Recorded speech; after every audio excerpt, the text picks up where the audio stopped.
కూటమి పరిపాలన ఎలా ఉంది 5 నెలల పరిపాలన? నా తలకాయల్లో ఉంది. ఏం పరిపాలన, దిక్కు మొక్కు లేకుండా ఉంది. ఇవాళ రైతు భరోసా లేవు, పెన్షన్లు లేవు, ఏమి లేవు.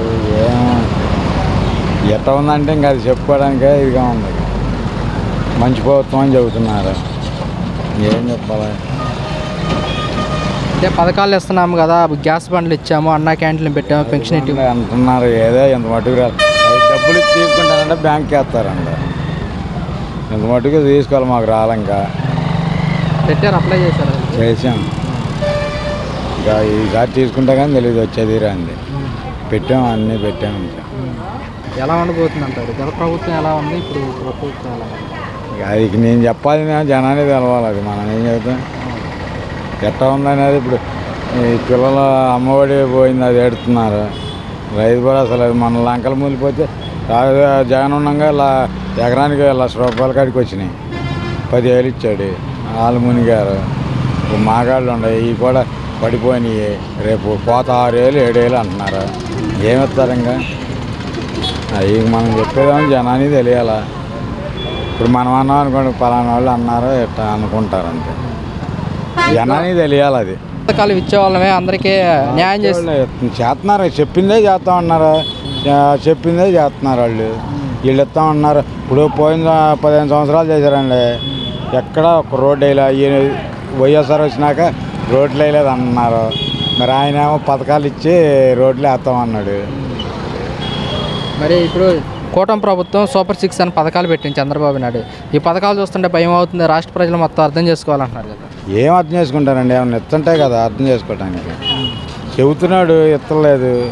ఇంకా ఏం చేసుకుంటారు అర్థం అంటే జగన్మోహన్ రెడ్డి ఆ పథకాలు పెట్టి ఈ పథకాలు పెట్టి రాష్ట్ర నాశనం చేశాను అంటున్నాడు.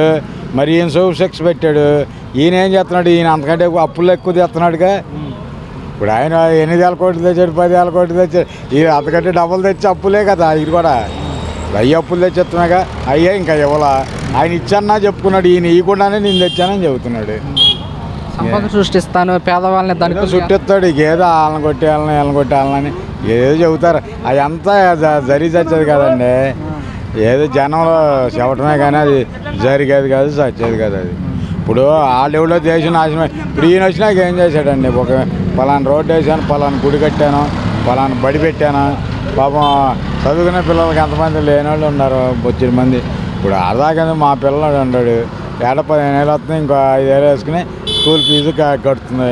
ఇప్పుడు మేము ఫీజులు కట్టాలంటే మొత్తం కట్టాలి కదా. పొలం ఉందంటే వరకు రైతు భరోసా అన్న వచ్చాయి. ఇప్పుడు ఈ పంటలు దెబ్బతిన్నాయి. కొంచెం రైతు భరోసా అన్న పెట్టుబడుల కన్నా ఉండే, ఇప్పుడు అవి కూడా లేవు. ఇప్పుడు ఈ వరి ఉంది పడిపోయింది, రేపు 7,000 8,000 అంటున్నారు కోత. ఇంకేంటి మరి రైతు పని ఏంది? రైతులకి ఏడాదికి ₹20,000 సాయం అందిస్తాం, పెట్టుబడి సాయం కింద అన్నాడు. ఏదండి అసలు మునిగిపోయి చాలకే లేదు. మొన్న ఏటుకట్ట లంకలు మునిగిపోతే ఆడికి 10,000 కడికేశారు. ఎకరానికి ₹1,00,000 పెట్టుబడి అయింది, 10,000 వేసారు. ఇది అట్టగా ఉంటుంది. 20,000 ఇస్తానన్నాడు ఆయన. ఇచ్చాను, నేను ఇచ్చానని చెప్పుకుంటున్నాడు. ఈయనేమో నేను ఇస్తాను అంటున్నాడు. మంచి ప్రభుత్వం అంటున్నాడు. మరి ఇప్పుడు చెప్పిన పథకాలు అమలు చేయబోతే మరి ప్రభుత్వం మీద వ్యతిరేకత వచ్చే అవకాశం ఉంది. వస్తుందండి. నెక్స్ట్ సారి చూస్తారు. ఈసారి ఇచ్చారనుకోండి మంచి అవుతాడు, ఇవ్వలేదనుకోండి ఈ గట్టగా మోసం చేస్తాడని ఎవడు నమ్మేటప్పుడు